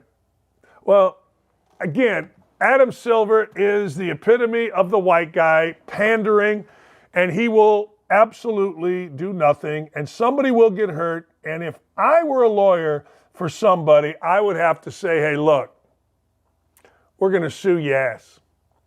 We're going to sue you today, tomorrow, the next day, when Green seriously hurts somebody, because he is out of freaking control. And everybody in the NBA knows it. Strangest story of the week. Lil' Kim claims her memoir is outselling the Bible. Now, Lil' Kim was throwing it around. Lil' Kim's about that tall and about that wide up top. And I'm not going to name names, but I know some very, very, very, very, very married NBA All-Stars back in the day that were giving it to Lil' Kim on the regular. And she was taking it. So I guarantee you that Lil' Kim, who is a very important, I mean, remember, she's a queen. That's what we call her. Go queen. You go queen. Yeah, okay, queen. Queen this. You ain't no queen. There ain't nothing queeny about taking it from every freaking NBA guy that walks the face of the earth. I mean, you're 49 years old. Grow the hell up. Lil' Kim, the queen bee. Yes, you are. Yeah, good for you. All right. Well, she says that her memoirs are outselling the Bible. That shows you what an idiot Lil' Kim is. Like, she says, I don't take that lightly, y'all. Already know that, y'all. Okay, he calls her Queen Bee. During a recent Instagram Live called Not Tonight, the rapper spoke about her upcoming memoir, claimed it's currently surpassing the Bible in the amount of copies purchased thus far. When we post our pre-sales, we be surpassing the Bible, and that's crazy. Why is everybody saying? My son is saying, that's crazy. Everything's crazy. What's crazy? And the thing is, like the Bible, I don't take that lightly. Y'all, know ready, know that. Great set on her. Good for her. God bless her. This year, Britney Spears' memoir, The Woman in Me, has topped the bestseller list for multiple weeks. The book sold 1.1 million copies. All right.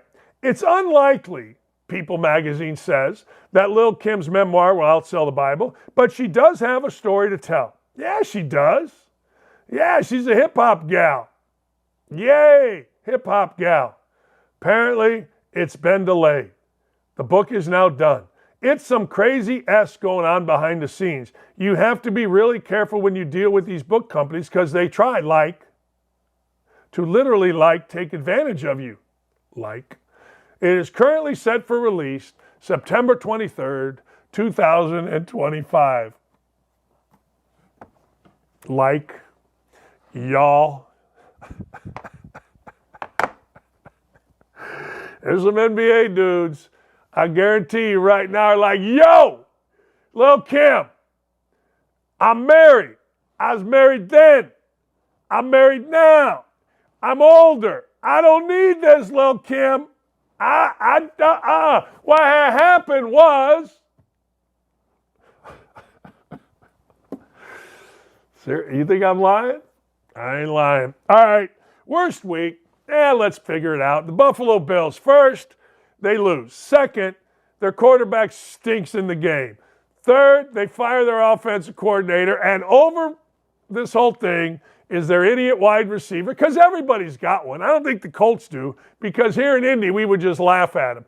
Like if a Colts wide receiver lost his mind on the sideline, we'd be like, you're an idiot. Like, you stink. Alec Pierce, Michael Pittman, good dudes, but you're not very good. So what are you doing? Quit acting like an idiot. That's how we would react in Indy. In Buffalo, they're like, oh my God, Stefon's upset. Oh my God, how do we handle this? Screw Stefon Diggs.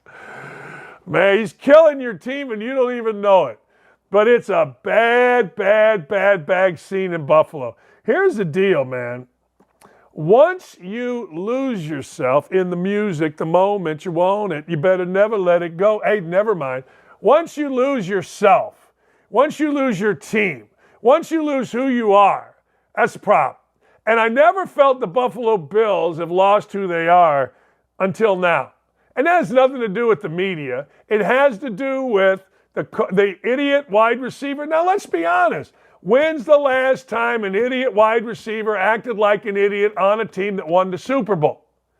Now, I think Randy Moss got to the Super Bowl. I know that when he was there, when they went undefeated, they actually, lost here in Indy. I think it was here in Indy to the Giants on the catch by David Tyree.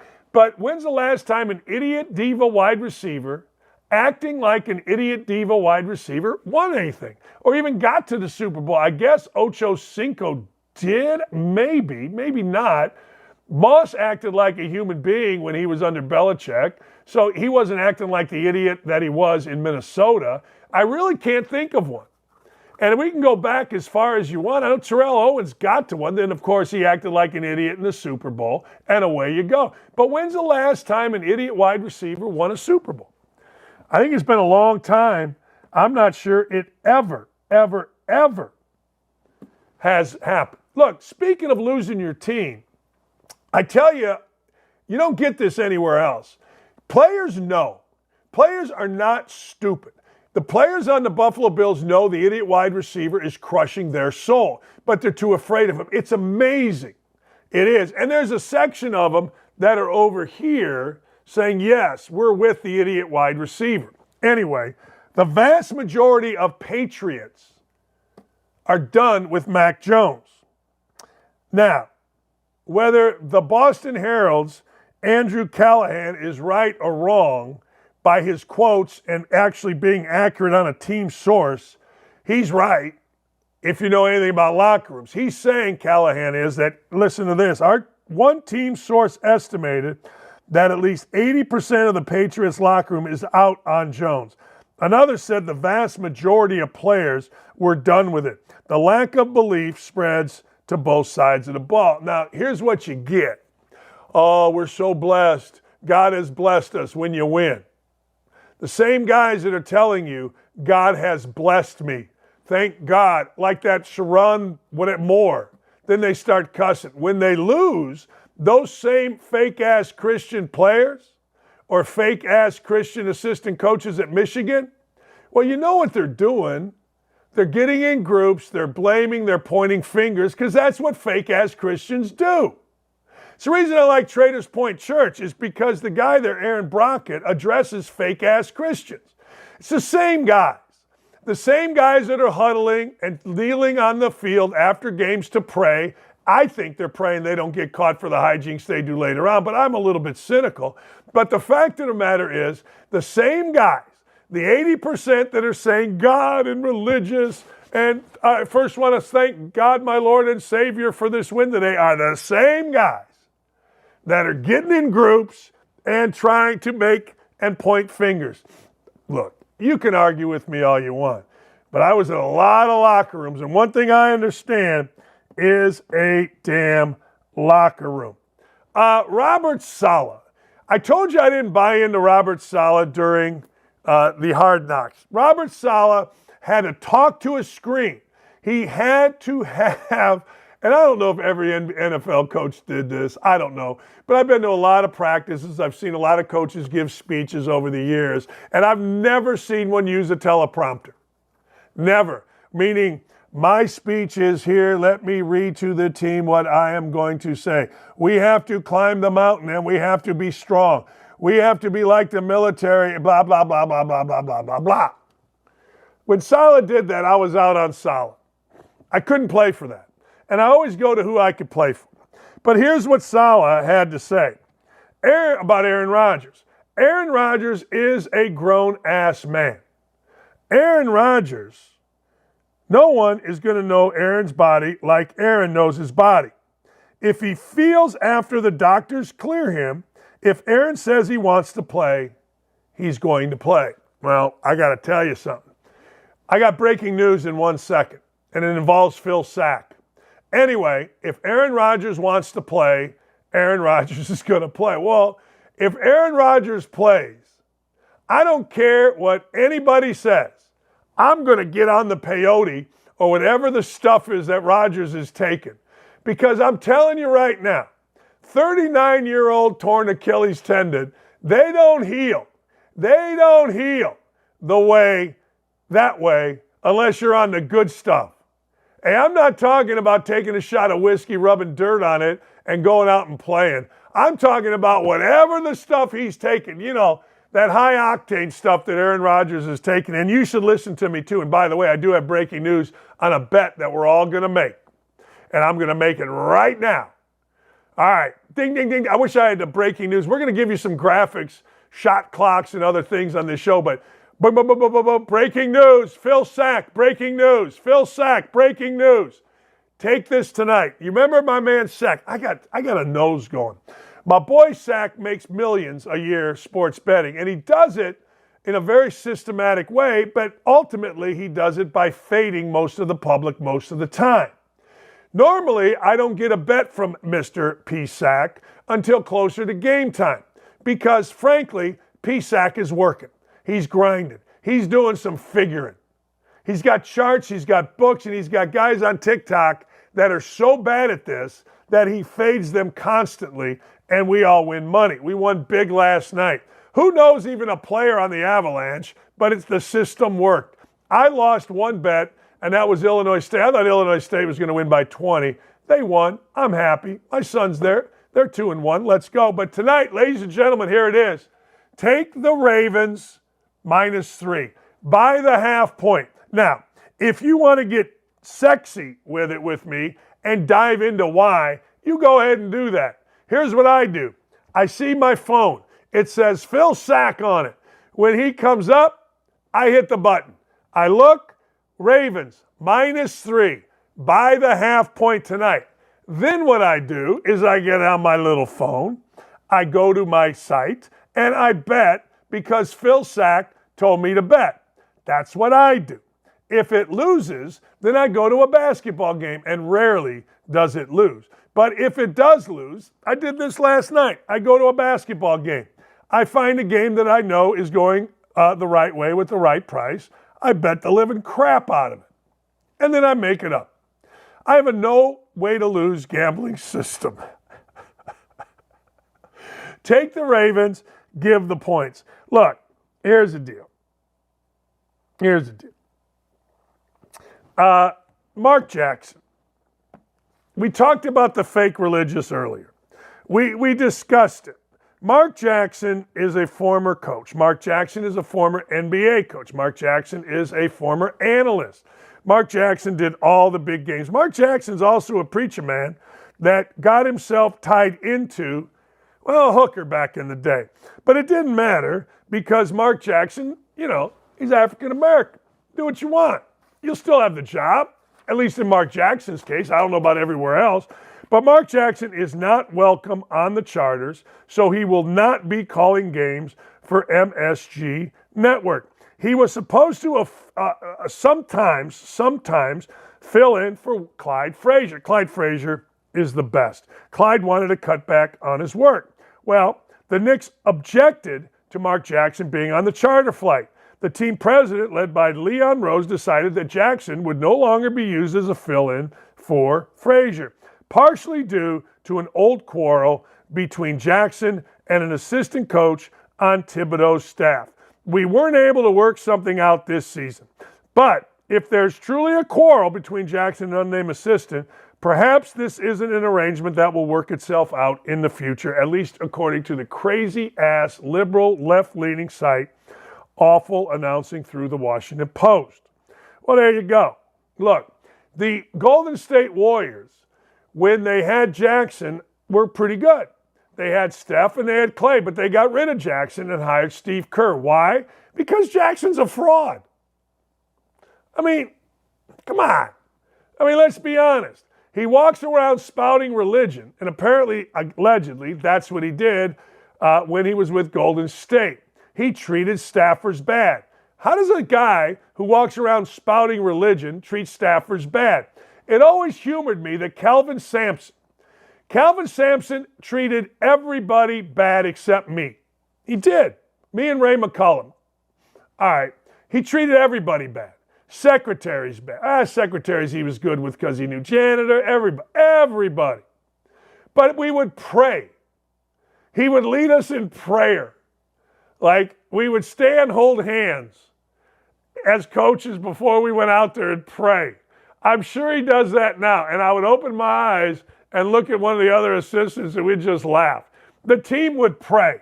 We had drug dealers. We had pimps. We had dudes bringing guns after a game against Minnesota and pointing it at each other. But they're sitting in there praying. Man, I love it. That's Mark Jackson. That's Kelvin Sampson. I can't get down with those kind of people. We're supposed to get down with those kind of people. We are. It's what we're supposed to do. I just can't get down. I'm very religious in my own way. I talk to God daily. I believe Jesus Christ is my Lord and Savior. I believe I have to fight to go to heaven. I believe. You don't believe? Good. I do. I'm so thankful that I went to Catholic schools and Jesus and God are in my life. I'll spread the good news.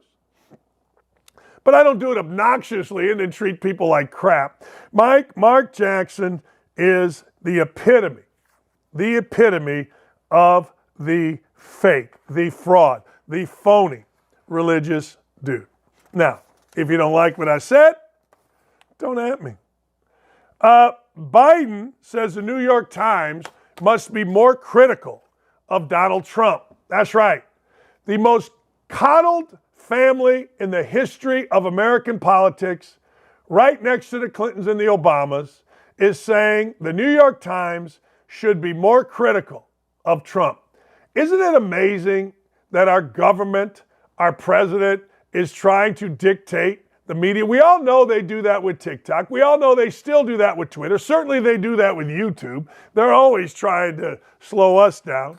But look, people know. So here's what the idiot said. For the political press corps, especially our friends at the Gray Lady, that's what this thing is called. It's time to meet the moment. Time to meet the moment. And responsibly inform the electorate of what their lives might look like if the leading GOP candidate for president is allowed back in the White House. Well, I'll tell you what our lives will look like. My 401k will be up. Gas prices will be down. Wars will cease. Funding to the Soviet Union will end. To the Ukraine will end. To Iran, which, by the way, we're funding all of this, that will end. Transgender mutilations will end. Peace will reign. Crime will go down. That's what our lives will look like. I would ask you, Biden campaign's email. Let me ask you, what's our life look like now? My life is great, but I've worked hard my whole life. I worry about my kids' lives. Gas prices through the roof, 401k, you actually got a check now? Are you kidding me? Go to the grocery store. Look, all you got to do is go to the grocery store, and if you believe Biden economics, you're an idiot. Just go to the grocery store. Crime out of control. Hey, good for Las Vegas. 8 kids are facing manslaughter and murder charges. 8 frickin' idiot black kids decided to jump a white kid. Now, I know I said black. Oh, my God. You can't say that word. Oh, shut up. Anyway, they decided to jump them, kill them. See, I think 18, which there was 18 kids, should all be charged, and they should rot in prison. Just rot them there, period, when you do that. Anyway, woke-a-dope, woke-a-dope. Sorry, kid. There's no song to explain this crap. Yeah. I don't get it. But I'll do it, and I'll say it. I don't get it. Who's that? I'm not smart enough. Who's this? You guys got to tell me. I don't know who this is. Oh, I'm a Bill. Oh, yeah. Conjunction, junction, what's your function? Oh, yeah, that was great. I was a kid. Oh, I'm just a Bill, a lonely Bill. Oh, I get it. Yeah, on Capitol Hill. Yeah. Oh, I love that one. That Schoolhouse Rock is what it was called. Man, now that's old, because I'm telling you, when I was a little kid, my brother and I would get up, and you guys, Dylan, you guys don't know what color bars are. They're those bars that were on your TV. They were gold and red and yellow, and that meant that stations hadn't turned on the switch. My brother and I used to get up before the 7 o'clock cartoons, and then it was on, and his Schoolhouse Rock was, there it is. Yeah. Ha ha. Yeah. Yeah. All right. There's no song for this crap. Boy, you're right. Next! Man, we have fun on this show. I've been in politics for 50 years. That's one hell of a crime spree. Look at this idiot. Look at this idiot. That is a hell of a crime spree. What was it? At $179,000 for all his life, the guy's worth like $12 million. Man, the swamp is slowly being drained. We got to get these guys out of here. Yes, New York Times, tell us what our life will be if Donald Trump wins. Gas prices down. Oh, man. Now, what will happen, though, you will see COVID come back. You will.